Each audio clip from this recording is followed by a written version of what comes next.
that's the privilege. I mean, so I kind of see what you're saying, but I'm not entirely sure that I agree.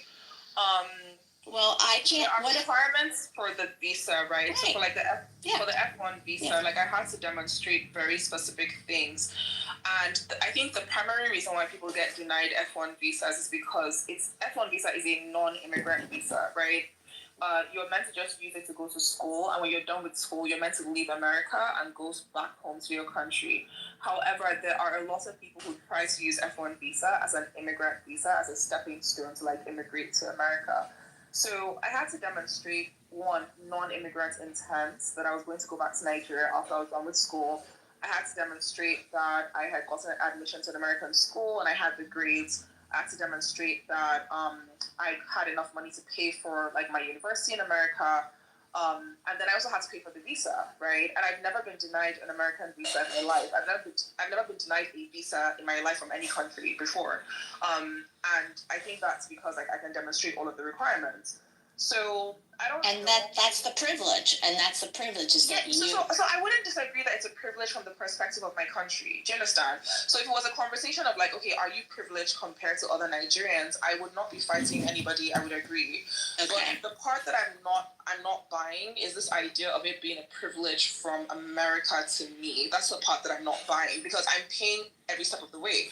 I paid for the visa. I met all the requirements. I paid for the schooling. I paid for everything. I followed all the regulations. Wait. I'm still talking. I like this ISO. What if the requirement was? I like this ISO to be. Well, so it's a brief exchange. I know, it's a brief exchange, and then Jinx has not contributed yet. Marquise wanted to speak, and then we'll give you yours, Samela.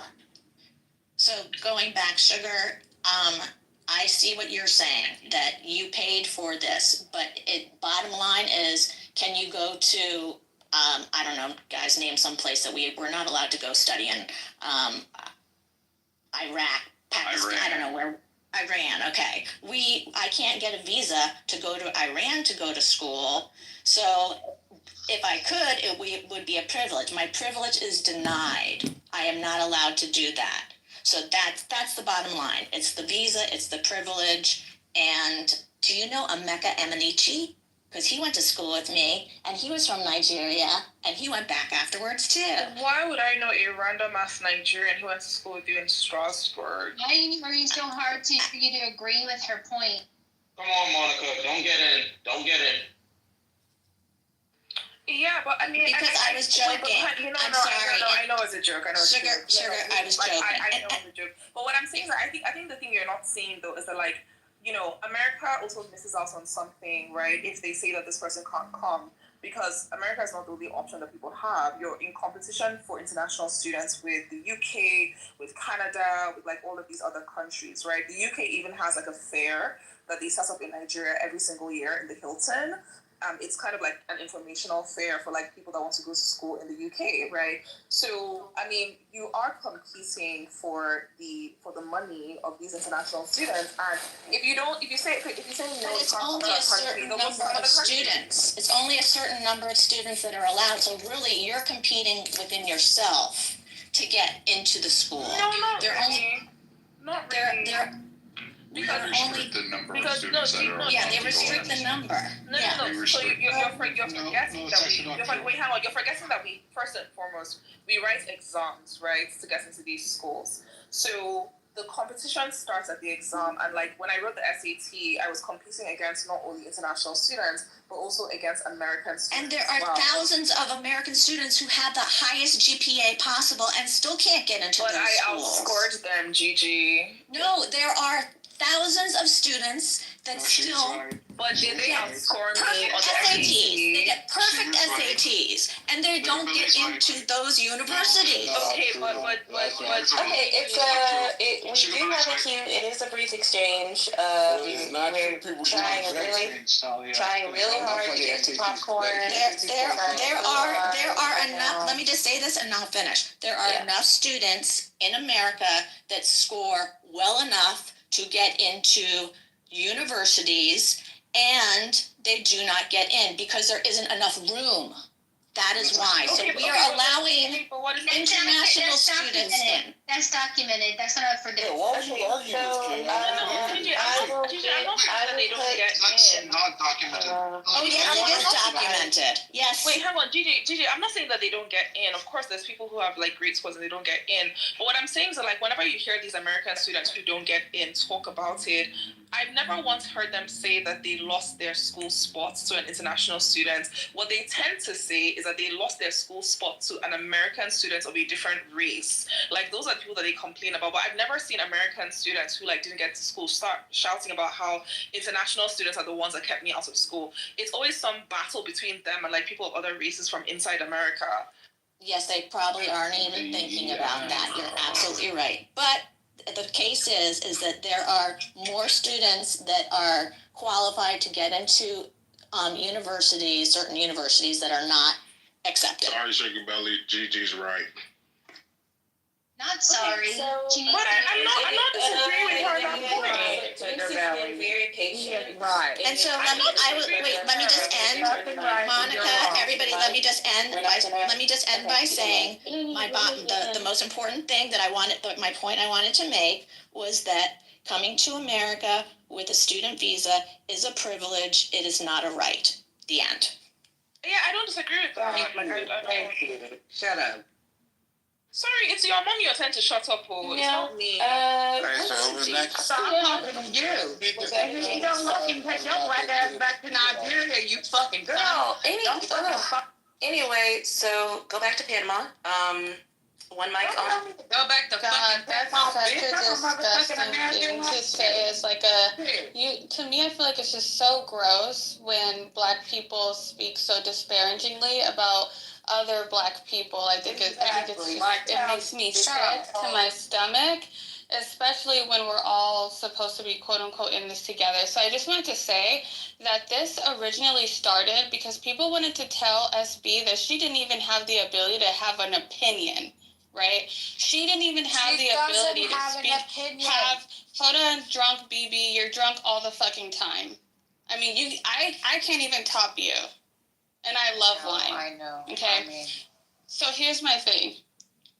All started was because you guys were trying to tell Sugar Belly that she didn't have an opinion on U.S. politics because it doesn't agree with your politics. You guys do hate mongering in this room. It's exhausting. And she just was saying, I have an opinion on U.S. politics, period. I have an opinion on the U.S. And then she stumped you guys by saying that she pays more than a lot of your salaries in taxes. And then that got you guys frustrated. You guys got mad.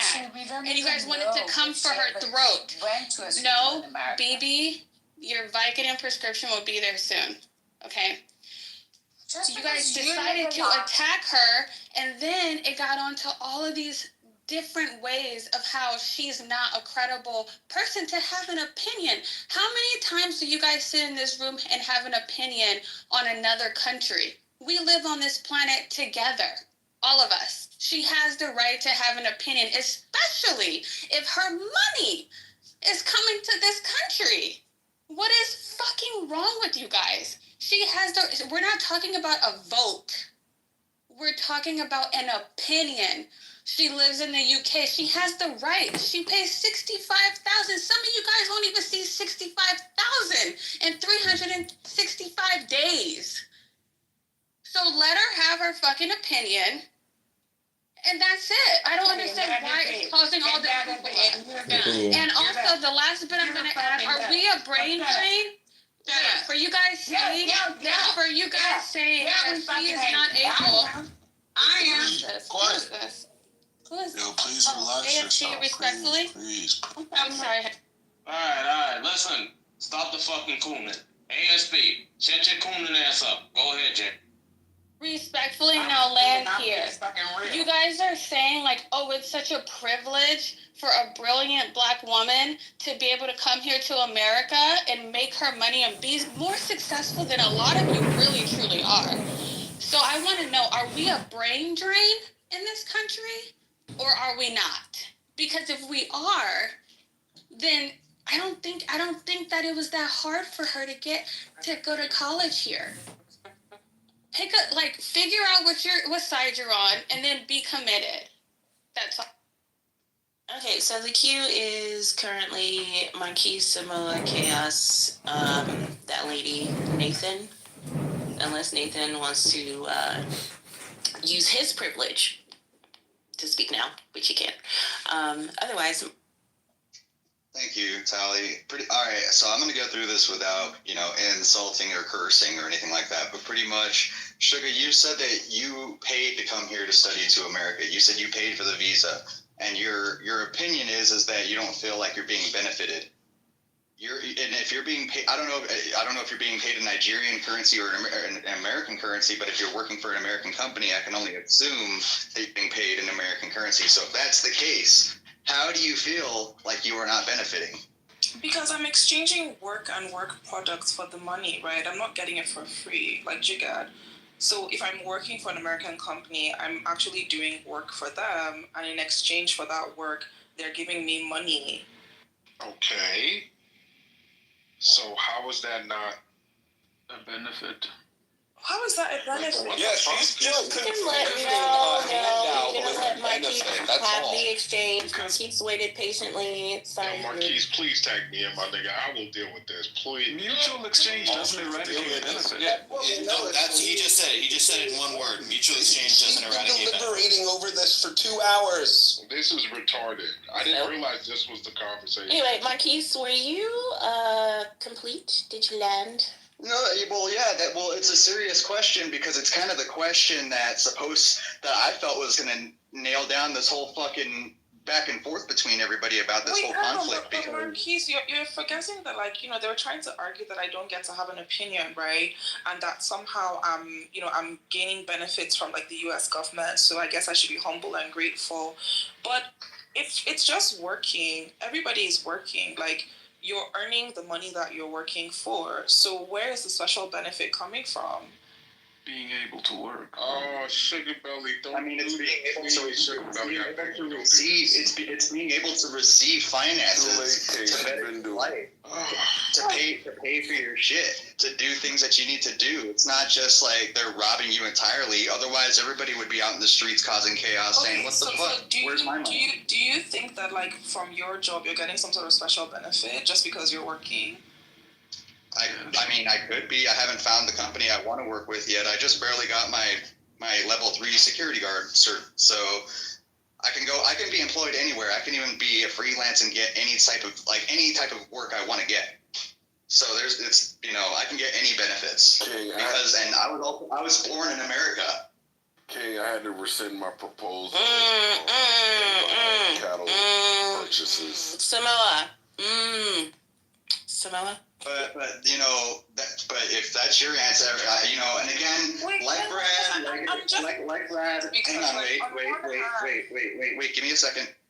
Like Brad and like everybody else, I'm not going to disparage or disregard the progress you've made to try to become more integrated with America if that's what you want to do.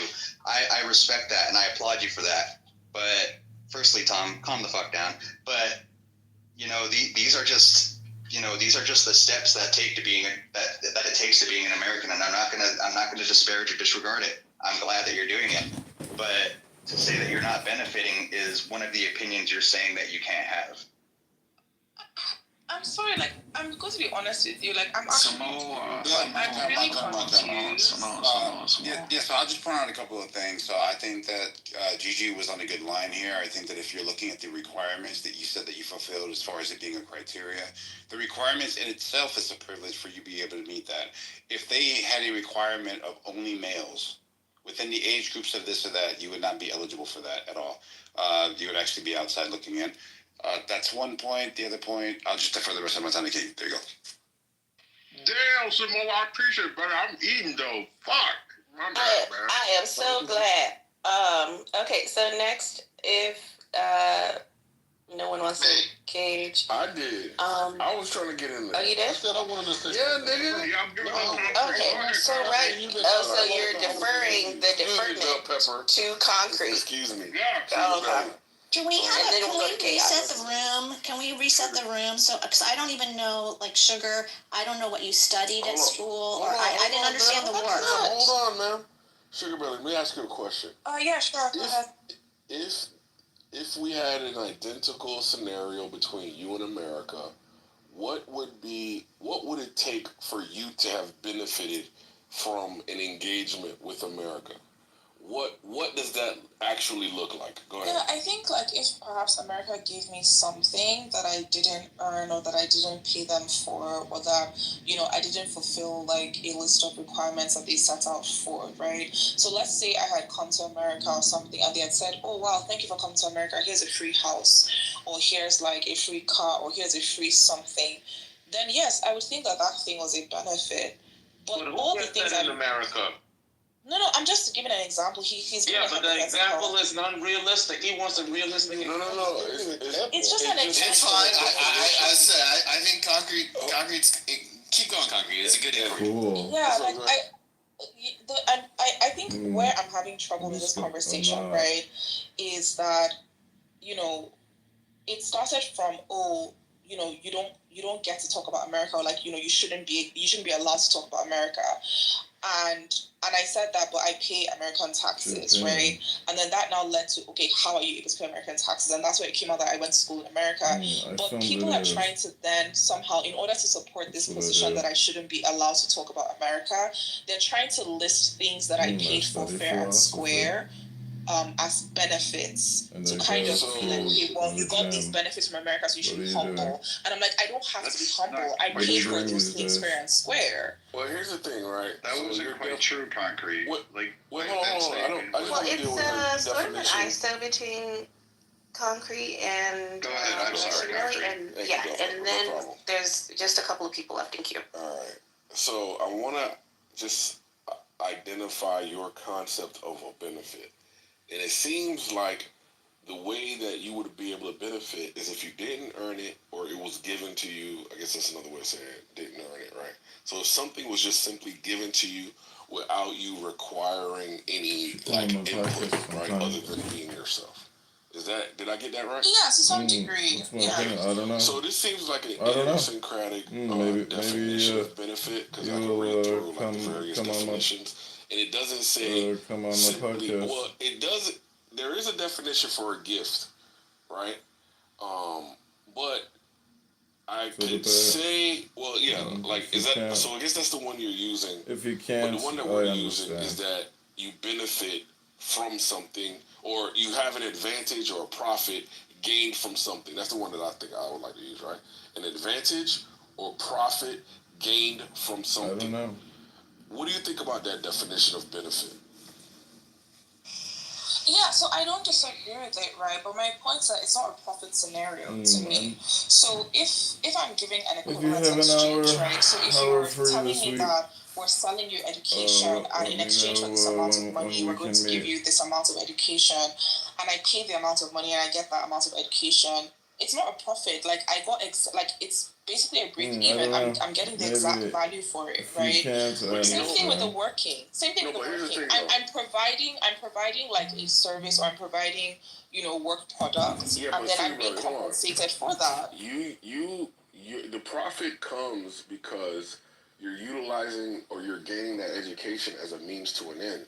It's not for the sake of the education, right? Because if it were the sake of the education, you pay $200, you get $200,000 worth of education. But actually, what you did was you established or increased your employment value. That was the means. That was the end that you desired, right? It wasn't. I mean, unless I got this wrong, and I can easily figure it out. Oh, cool. Is if you work in the industry that you were educated in. Do you work in the industry or adjacent to the education that you achieved? So I would say adjacent, not directly the industry, but adjacent. Yeah. I think adjacent is good enough, because like you can get a degree in psychology, you can work in law, and that psychology degree is not directly a legal degree, but it's beneficial in a legal capacity, right? People actually look for, like, even in investing, people look for physicists, they look for mathematicians. These aren't investment disciplines, but they are definitely beneficial to investment firms. So adjacent's good enough, in my opinion, right? Now, do you agree that adjacent would be good enough for it to be beneficial to you, So, that education? What I don't agree is that it's a profit scenario. Like, you get, like, so based Wait, on... are you doing this for free? Do you work for free? No, but that's what I'm trying to So you have a return on your investment, or you have a salary or excuse income, me. right? What I'm saying is that my salary is directly exchanged for work product. Do you get? So, it's not as though like I went to school for something, and then just because I went to school for something, now I receive a salary. Wait, are you saying you work on commission or something? No, I'm saying that I'm doing work. Like, do you understand? Like, I'm not. Yeah, but is that work? Doing. Tali, can I go in the queue? Yeah, but I'm gonna just land with this real quick. Because we understand the causal chain of events that are included in the fact that you're employed, we know that the education plays a part in your income, and we know that that income is greater than what you pay for your education. Therefore, you have received a benefit above and beyond what you've put in. I'm sorry, that doesn't make any sense. I get paid for the actual work that I do. If I don't do that work, but you I won't get wouldn't paid have gotten that job without the education. Do you agree or disagree? Yeah, but that's not the point. The point wait. is So look, I would not get paid. Look, so it's a direct consequence. I would not get paid for nothing. She's dug her heels in. She's dug her heels in. Well, no, I know that. We know that. But I just want to. I think I've just established. One second, I'm just land with this real quick. Yes. Okay. Thank you, my Negro's friend. So the whole point is, there's a direct result of your education that you got this job, and that job employed. They would have never entertained you. They would have, even if you were capable or beyond capable of doing. To consider you for the job. 1 second, come on, sugar buddy. They wouldn't have entertained you had you not gotten a degree. It's also probabilistic that they wouldn't have entertained you had you not gotten your degree from a particular school. Like, listen. So we understand that there are certain. All right, come on, sugar buddy. You're stepping on my words because it's like I understand. So we understand that certain industries have certain schools that they utilize as feeders, right? We know that those are the top schools for finance. Harvard, Yale, Princeton.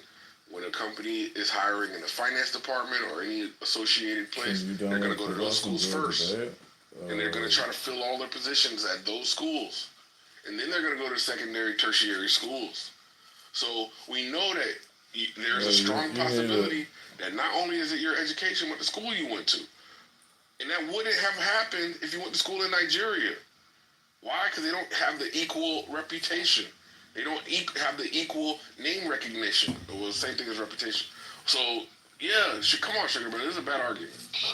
I'm sorry, but like, this is so weird. The only thing that your education really gets you is being considered for the job, right? But in order for you to get employed for the job, you have to demonstrate that you can do the job. And then also, furthermore, for you to get paid, right, for the job, you have to actually do the job and produce the work product. Like, nobody is going to say that if you're not working, oh, but this person went to so and so school, so let's just pay them their salary because, they went to this school. You have to produce. Okay, I think Chaos is probably going to back you up. Are you ready, Chaos? I was not going to back her up on that point, but my whole perspective was this. Like, I think this is, again, I'm challenging this to, like, the room. Most people, like, who are international students, they score higher in SATs and GREs than an American student for getting into the same university. The whole idea that American students who have a perfect score are not let in because of international students is just like a cope story that you guys tell yourself, because of the fact that, like, American students actually get in with a lot less, like, credentials than international students coming in. And again, that's the high bar that international students have to clear. Saying that, like, the perfect score can't get in, like, you guys are competing with your own, and it has nothing to do with international students coming in. On a raw data aspect, on average, international students, like, beat out American students in standardized tests. That's just the way it is. You can look at it and then say how bad it is that Americans are doing on testing basis, but that's just, like, blatantly how the data is. And you just can't just say that international students are, like, stealing away American spots. That's not how it goes. I don't think they're stealing away the spots. I think that there are more people that could get in, that not necessarily that they're stealing them, but there are enough American citizens that could go to those schools that have received the grades and SAT scores or whatever. And I also think that, let's see, for the, forget it. That's the point. America's huge. There's so many people. Of course there are enough people.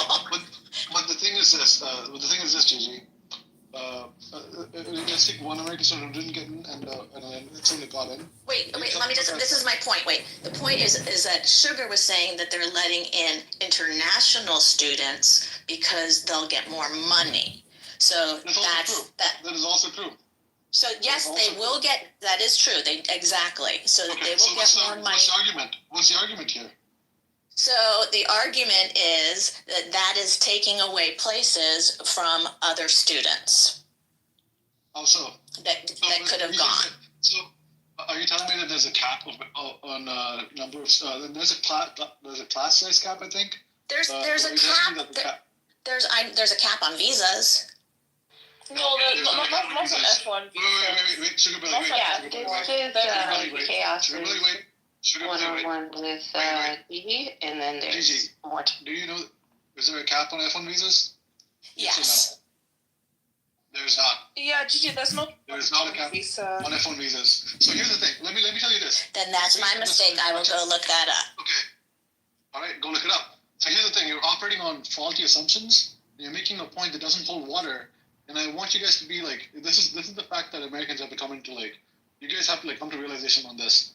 There is a lot that American universities has to offer, and not a lot of American students can keep up the bar that international students can come in and clear. You guys can't. And that's the sad part of life. And you guys have to come and realize that instead of complaining about the fact that, oh, like they're taking away American student spots. Not the way it is.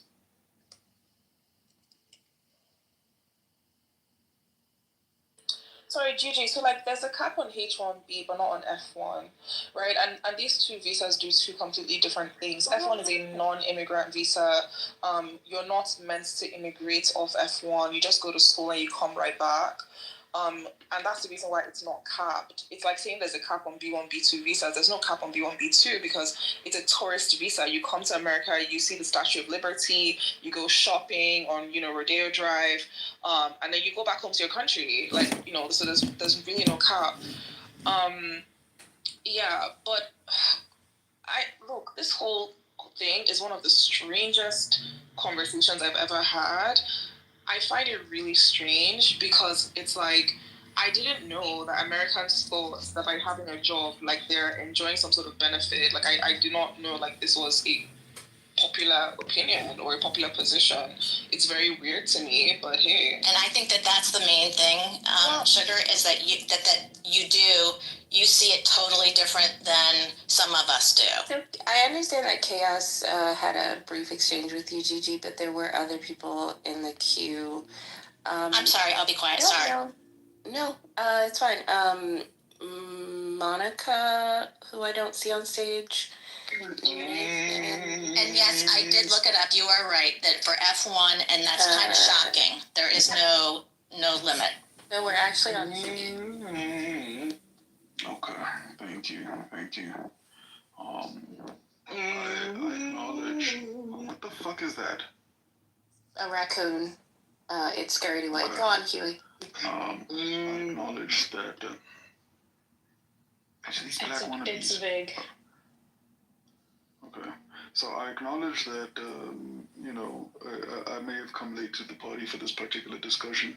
I'm only interested in the semantic distinctions between benefits and privileges. And unfortunately, the reality is, as foreigners, it is both a benefit and a privilege to be able to go and school and study in the US, whether we like it or not. Now, the other, discussion that's about to happen that Chaos has introduced, I'm sure is going to take us down a different path, and I'm not particularly interested in that, but I'm interested in elucidating why it's a benefit, right? Just because there's a mutual value exchange in any given interaction or dynamic doesn't necessarily stop it from being a benefit to one of the parties, more of the parties, or both of the parties, right? Benefits can go both ways. Privileges, though, are typically sort of dispensed by a granting body of some kind, which infers that the body itself has the power to grant said privileges. In this case, it's the United States. being able to get a visa and enter the United States and participate in the U.S. culture of economics, socially, to be able to buy goods and services from the U.S. as opposed to from abroad and all of these things. These things are privileges that one is granted once they're given the visa, and they're granted by the governing body. It's just a simple matter of fact. There didn't need to be so much debate about whether or not it's a privilege or benefit. As it pertains to the argument, though, I don't think, I think better arguments could have been made as to why people get to speak on certain things. I do disagree with the idea that because you are a beneficiary of the U.S., therefore you don't have the right to speak, or because you're not part of the U.S. culture, you don't have a right to speak. And I think those are bad arguments in general, but I think the counter arguments have been unfortunately just as bad. Right? Just because you pay taxes in a country,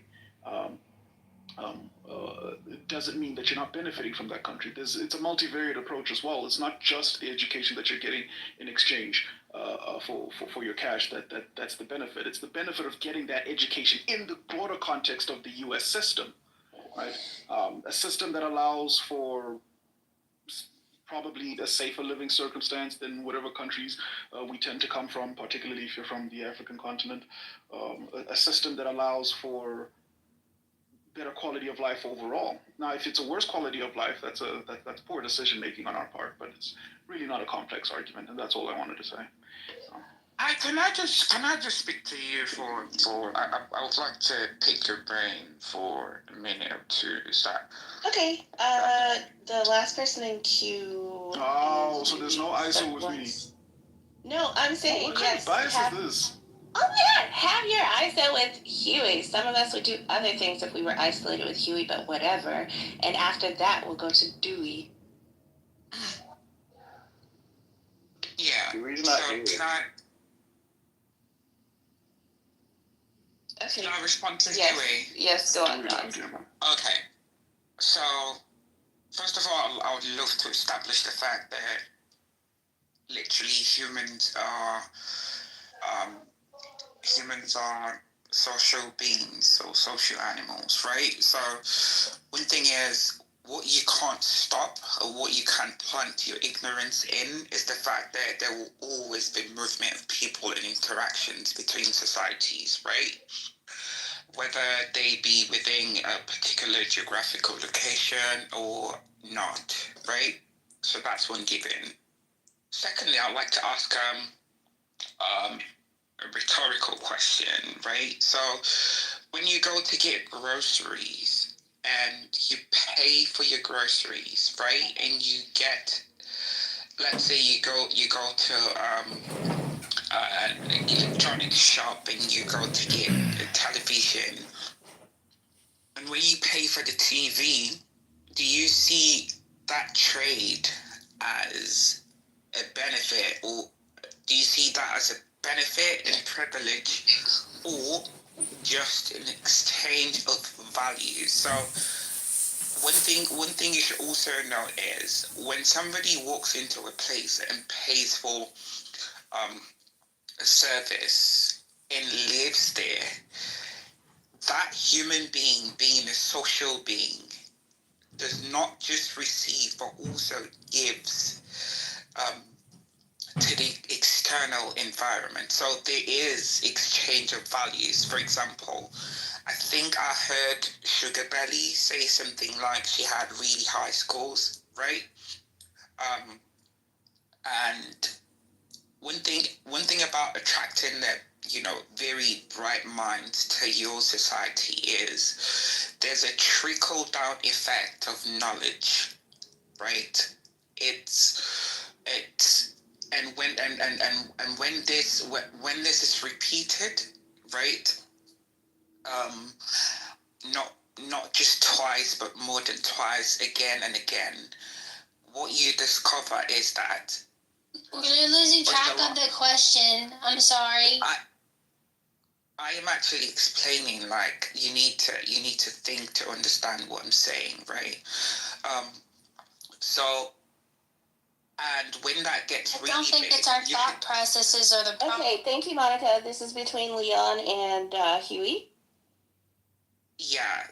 So, and once the population of people, let's say bright minds, starts to increase in a society, after a moment, what you notice is that society tends to grow and become more informed and intelligent, right? So the exchange of money in this term, like fees and money paid for tuition and all of that, and after fulfilling all the requirements for a degree, right? Because you are in a social society, right?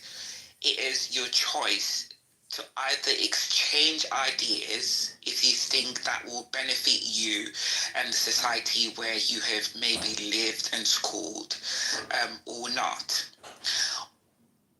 But I need people to look at the flip side. So I've been in the Gulag and I've been listening to what I would like to describe as a linear conversation, and it was shocking to me that when somebody literally says that I have been to school, I have studied, and I have come out tops in my class, right?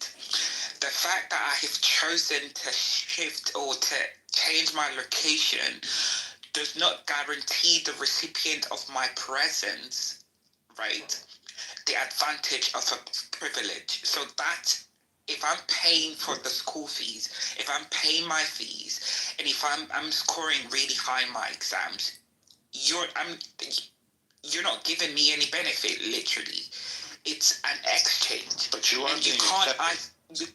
No, I'm being accepted because I have fulfilled the requirements. Not because they selected you. No, it wasn't selection, right? Well, there's a million applicants. Some of it gets in a back and forth with Huey. No, that's not a back and forth with Huey. That was an ISO That was a monologue. Go ahead and wrap up. Hey, don't agree with me, Monica. To you, Leon. Yeah, that was a monologue. I didn't even hear Huey talk. Leon, go ahead and wrap it up so Huey can respond. I want to, but I don't want to say something. Yeah, you can go ahead and respond. That's fine. African voice will help them out. Huey doesn't even know the question you asked. And you asked it 5 minutes ago, and you didn't know the detail. Listen to Don't us. discourage new Yeah. speakers. Oh, Go be quiet, ahead, Melissa. Huey. Come on, Huey. Okay, my general response is going to be, I think what I'm recognizing here is that one side doesn't seem to feel like benefits and privileges can be earned. And I think people are making the general argument, the loose argument, that if I did something to earn this, therefore it's not a privilege or a benefit, it's some kind of entitlement or right. And I don't necessarily think that we're going to be able to reconcile or agree on that. I think that's what I'm hearing at the crux of this argument. I'm of the belief that just because you earn something, it doesn't take away its status as a privilege or benefit per se. And just because there's requirements of a university in terms of testing, scoring, and all of that you're capable of meeting, it doesn't make it any less of a privilege to be able to attend that university and participate in the campus culture of that university, to have access to the lecturers. These are still benefits, whether you like it or not. Now, whether or not you feel like you are also providing benefits that go the other way is a separate discussion, but that doesn't stop the reality that you are getting benefits of the degree, you are getting benefits of the education, you are. So. Wait, what happened? Sorry, I was making coffee and then I was just Bravo, kick out Alan Watts. He's the mentally ill schizophrenic who streams everything on YouTube. He lives in his mother's bed. Oh, no. This guy is okay. He's chill. This guy is Adrian Dittman. Yeah, that's what I'm talking about. I used to think this guy was bad, but he's not bad. Thank you so much. Thanks, Roger Ratnam, for that awesome introduction. Hey man, I used to think the same thing about you until I heard you speak for a little bit longer. So. Oh, he's a weird guy. I love. Yeah, Roger Ratnam just doesn't like it because he's always talking, and he claims that I have schizophrenia. He's very socially aware. He understands culture to a degree that most people don't. Why did you in that room last night? I was in there listening to your Alan Watts thing, and then you just ended the room, Dick. Because sometimes, I do things like, I didn't even know you were listening, Dick. How are things going with your imaginary Jewish girlfriend, Al? And how is your AI schizophrenia going? AI, well, I wouldn't call it schizophrenia. very pro AI, and I'm no longer talking to the girls. Thanks for asking, though.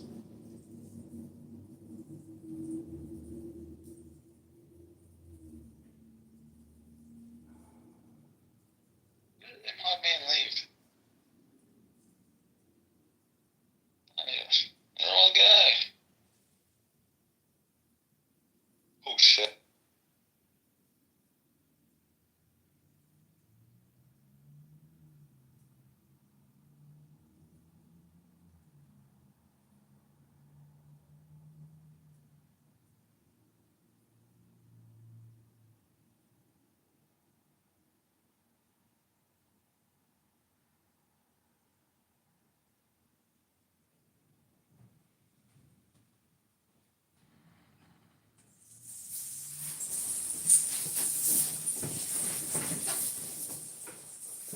That American students don't fulfill the same exact requirements? That is not the point. Okay, well, I can tell you that a lot might be held in the last half of the sentence, and if we could allow Leon to get there, that would probably be informative. What? Go on, Leon.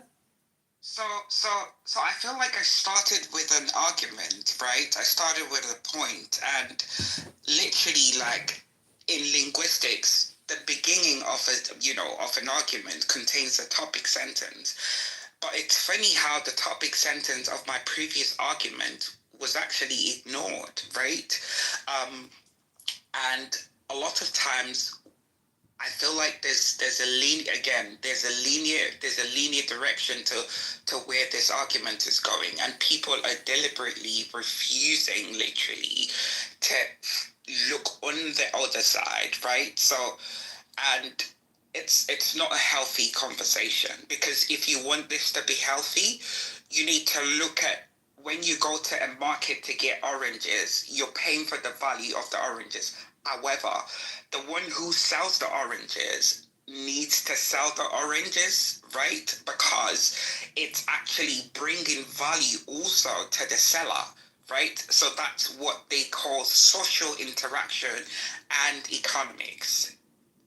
I don't know if anyone has understood. No, I agree, but I agree, and I feel like I contended with that by pointing out that a dynamic can be mutually beneficial, but you're not stripping away the benefit discussion, though. Okay, so Huey, if you agree, then how come nobody said it? Like, people were literally siding with Brad when Brad said there was no benefit. Like you get, there's clearly a payment differential. No, we have to listen to Huey's second part of his sentence. I'm asking Huey to address it. Like, you get. Okay, let me address it. Let me address it. So if Brad is willing to repeat what he meant by that, then I think that would be better that way. But I'm going to assume what he's ultimately talking about is that in comparison to your individual contribution you make to a large institution like a university, there's practically no benefit. It's probably an accounting or rounding error that you're versus the thousands and thousands of students that they get to intake. Like, I never said. I'm not saying this is what Brad is saying. I'm saying how I'm interpreting it. But he's more than welcome to clarify, right? Because he can speak to what he meant, right? And so. Sorry, I thought you were driving almost. No, it's fine. It makes no difference. All right, so Sugar Belly is obsessed. One second. What is the main thesis we are arguing about? One second, sir. 1 second. I'm trying not to miss my thought, if you don't mind. So Sugar Belly is obsessed with the idea that because she paid 3 times the amount of money to get into the club, that I'm benefiting when I paid 1 times to get into the club, or I got comped to get into the club. No, nigga, the club benefits. I am a patron just like you. We're both patrons. We're both putting money into the hands of the university. I don't know what's up with this obsession that you're subsidizing my entry. They are charging $7,000 a bottle. They are making hand over fist. They don't need your money. They don't need my money. Why? Because they have an unlimited supply of demand. unlimited supply and demand, which is why it's so prestigious, which is why it's so sought after, which is why if you weren't here, it would be another Nigerian paying 3 times, 4 times the 1,000%. You will always be a threat if you keep doing that. Yeah, 1,000%. When we get back to the topic real quick, since this woman can interrupt me every time I grab the mic, since she wants to be a moderator, can you let her articulate the relationship? No. She doesn't know what it means, bro. Well, that's why I moved on. She doesn't know what it means. I gave her an opportunity to Google it. She doesn't know what it means. All right. So where's James? I wanted to say, like, so based on what Trump wants to do with the region, essentially, how is that a bad idea?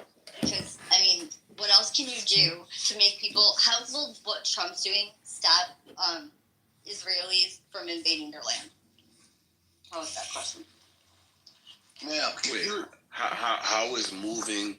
No, I'm asking James. So, like, I'm trying to wrap my head around, like, to help you guys understand why this bigger picture of things seems to be the only solution, so that history is not repeated, or to try and do something different that we've ever done before. Because well, I mean, let me ask you this question. Let me ask you. No, it has been done before. The Nazis did it. There's never been peace. The Nazis have done it.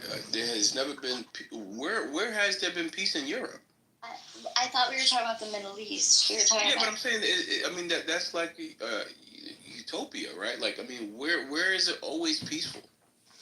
Well, I'm saying nowhere. I thought we were just talking about. Why should the Middle East be any different? The Middle East the way I see it, if we continue down the current path, right, there's not going to be a Gaza. There's just going to be nothing. There is going to be an Israeli taking over land, and then you're going to be mad about an expanded land. And if that happens, then it's a big problem. We don't want that. We don't want to allow that. The only thing that we can say is that the referee needs to come in and throw a yellow flag. James, let me ask you a question. Okay, so how about this? What about if Trump said this, right? I'm just curious to the Trump supporters in the room, right? To how you respond to this. What about if Trump said, while the Palestinians are getting their land built, we're going to mass evacuate all Israelis and we're going to bring them to neighboring countries until Gaza is complete? How would Jewish people and Israelis feel about that? If you're saying that Israel was in the same position and they were being hunkered down and bombed, and we were taking a neutral position to not get involved, they're the ones. If the roles are reversed in Gaza, hold on. What are you doing? The bomb. Give me 1 second. I'm clarifying. They're the ones that's doing the bombing, right, over the last year, right?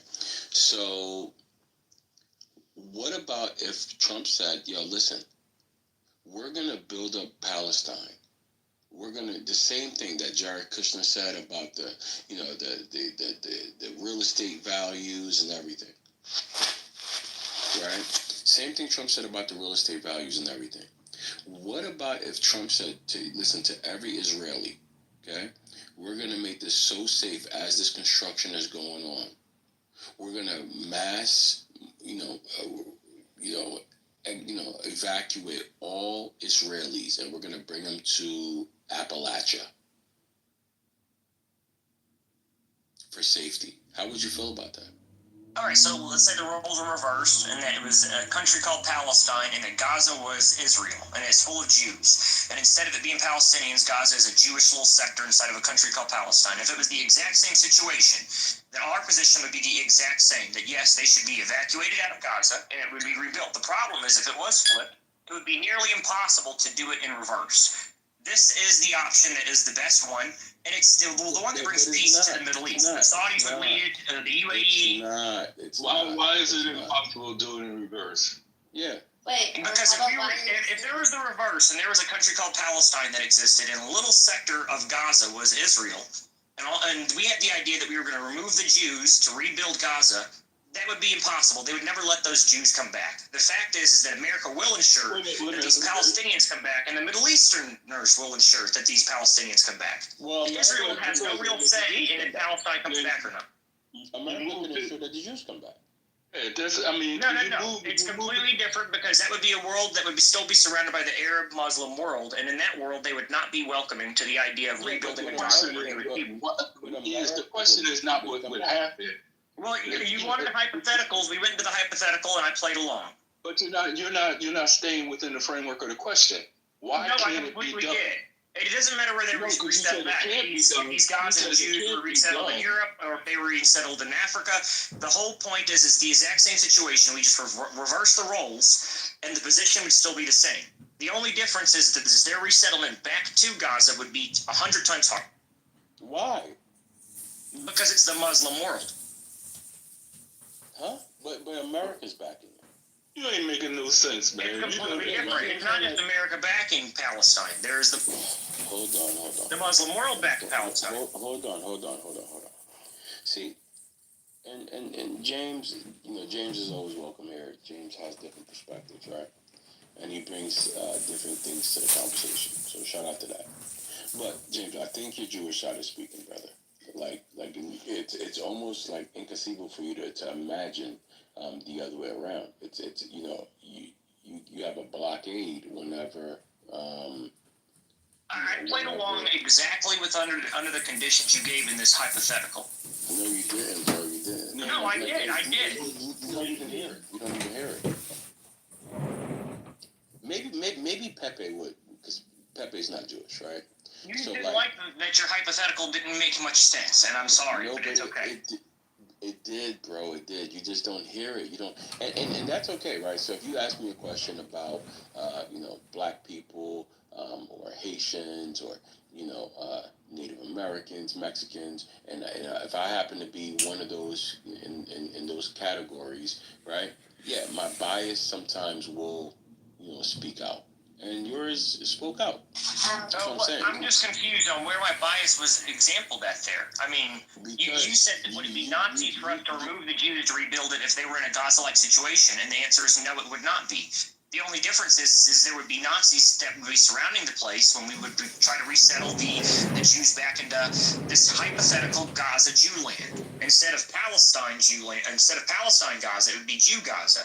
That's the hypothetical you gave. So I went along with the ideology that you put forth, and it comes out at the end that this is the solution best for not just Palestine, but the Middle East.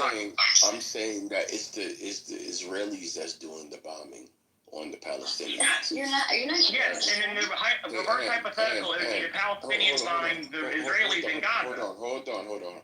And I know you're trolling right now, right? And that's okay in most rooms, but not this one specifically. You reversed it. You're the one who reversed the rules hypothetically. And in that hypothetical, that would be Palestinians bombing Gaza, and that would be the Israeli Gazans that would be being bombed. So we would see the roles reversed. All he said was remove that the Israelis would. He didn't bring in the hypothetical who bombed. Remove them for no reason. So we just go in for no reason at all until Israelis were removed. So that the area can be rebuilt for the Palestinians. If the Israelis were going to be removed, right, the United States, with its power, was going to remove the Israelis so that the area can be rebuilt with the intent to so you're saying we should go in and start firefights with Israelis over their land and just turn them into a hostile? I mean, you're getting to, I think, what he was raising. You're comparing a humanitarian evacuation to rebuild an entire city area to what you're saying is an invasion on what we want to take over Israel and re-give it to somebody else. No. I'm saying we're going to eliminate the people that's literally doing the bombing and murders, right? Like the Israeli settlers, right? They're literally going in, they're looting, they're stealing people's property, they're raping, they're killing people. If we eliminate them, right, by migrating them to somewhere safe, like West Virginia, right, or Alaska, right, where they can be more acclimated to, right, and they'll be safe. They can, maybe they can say, hey, we were promised this land from West Virginia from our ancestors, right, because they wanted to live there. And that actually might be true, right? Because in the 1400s, there were many Jewish persons making new towns, settling all over the United States, right? So they can literally say that, right? So while the building of Gaza is happening, maybe that, that evacuation of Israelis, like the Israeli settlers, because I'm sure there's many hundreds of thousands of Jewish people that happen to be Israelis in Israel that don't support what their government is doing, and that could literally stay in Israel without wanting to harm or disrespect a Palestinian based off the fact, based off their religion. You know what I mean? So those people could stay, but like for the ones that are like Ben Gvir, Smotrich, etc., and the Israeli settlers, the problematic ones, the ones that want to cause chaos and murder, those people, they can go to West Virginia. West Virginia has so much land. We can make, we can literally make West Virginia a home for the settlers. Is there anybody from West Virginia in the room? I'm pretty sure most of us tuned out because when you get to hypotheticals, it's just very boring. It was like too far deep of a. I mean, yeah. Okay. Is there anybody from West Virginia in the room?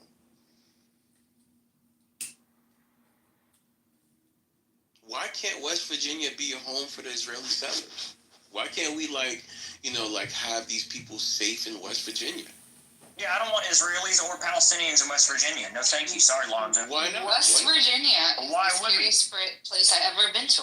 I was like, I swear to God, if this car breaks down, I'm gonna walk to South Carolina.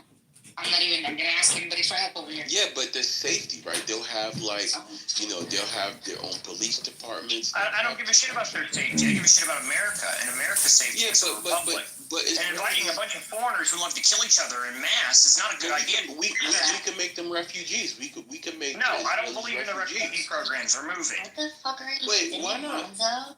Because the refugee program is exactly what has funded billions and billions of dollars into terrorism, into dictatorships, into the Middle East stability. Should Israelis be, given the refugee access to America? Because wait, why? I mean, that's your people.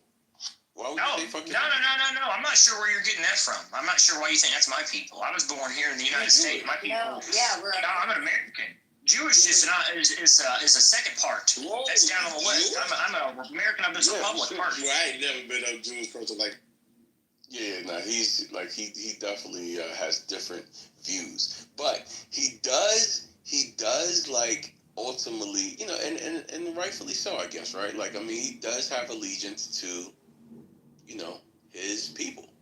No, I have allegiance to, yes, my people being the Republic of the United States of America, 100%, and the citizens of that republic.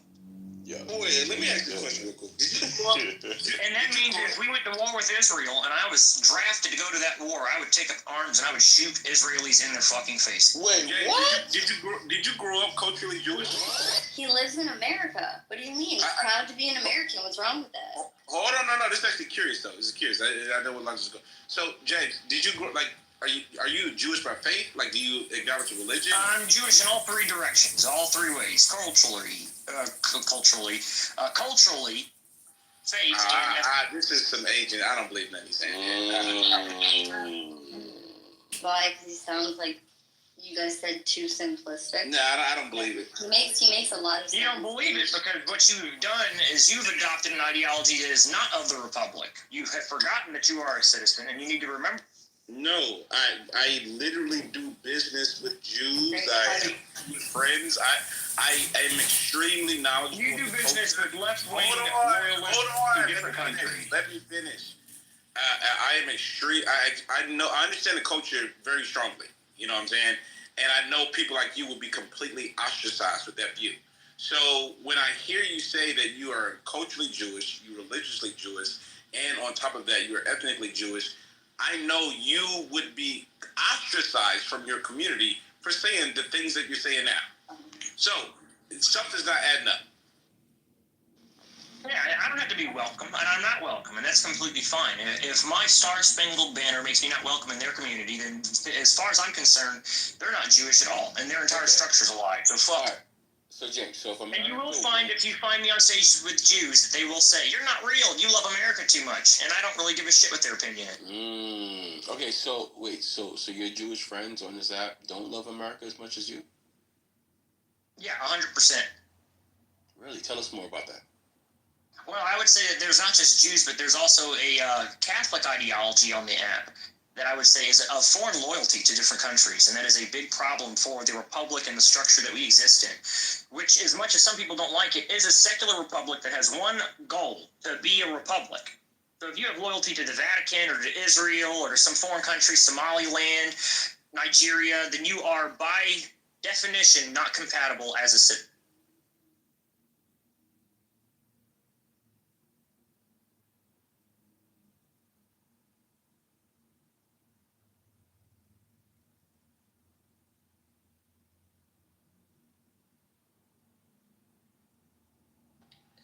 I think Lonzo's on the phone. I mean, is he not cooking, bro? No, because I don't believe him. There's something, it's just not adding up. There's something that's not, it's not meshing. I'm not gonna lie, he's had the same rhetoric for about 4 years on this app. 4 years, same thing. That may be true.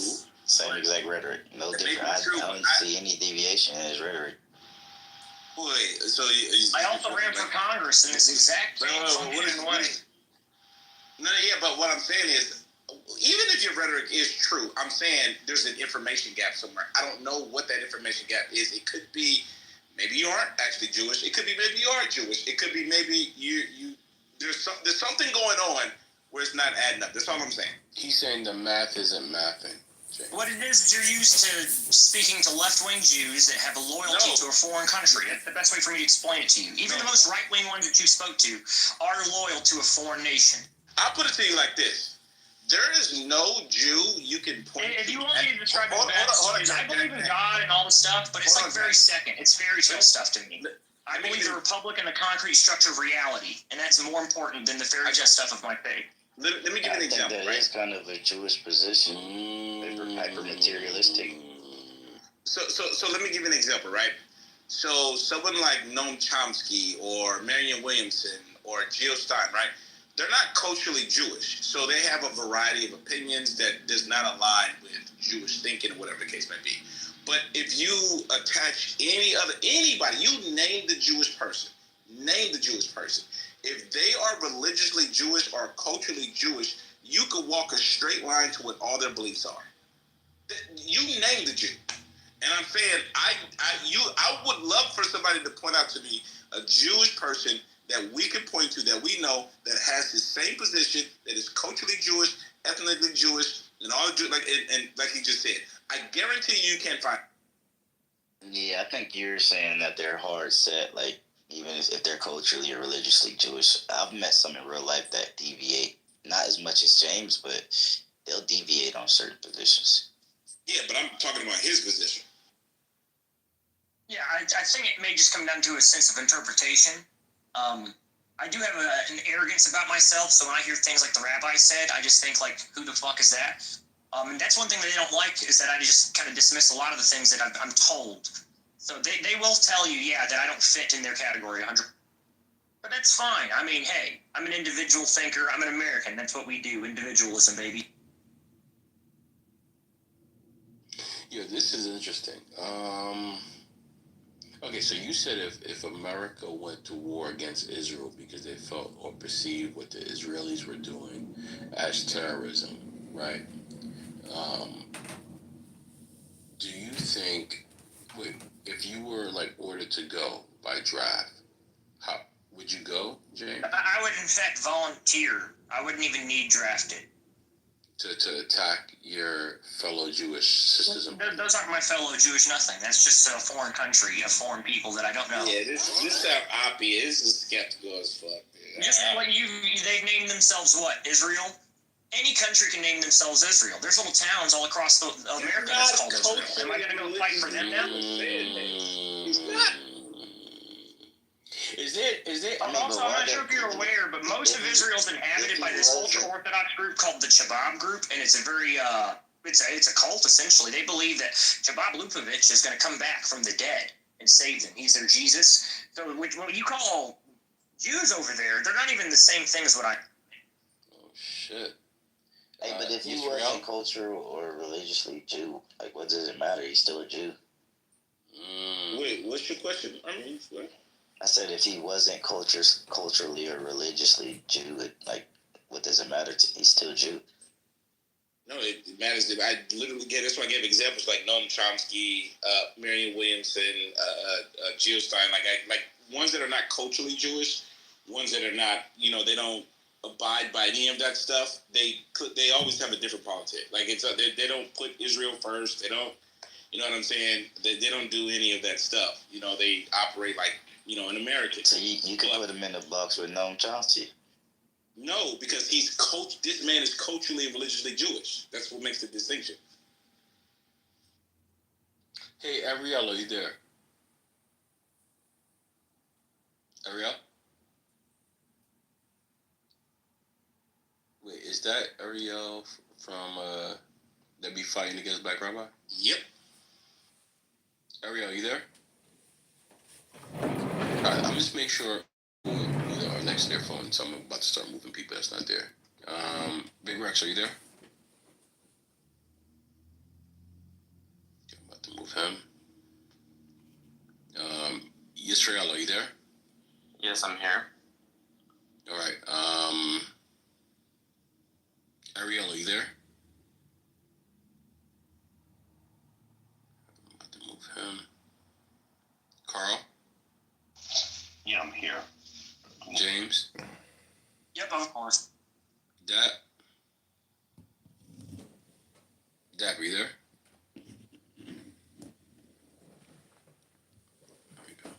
Dappa, are you there? Okay, move him. What up, Danny? So Dappa was there. He just was kind of quiet. Alonzo Wade, what's up, Alonzo? Sorry. Okay, no, I just make sure everybody was there. Day 27. Fast people are overheading. No, that's late. No, that's okay for my son. Ibrahim and Hanan. Just living in Israel, and you happen to be Black American as well. So I'm just curious, who would you fight for or with if those two countries went to war against each other? None. They would have to force them to fight.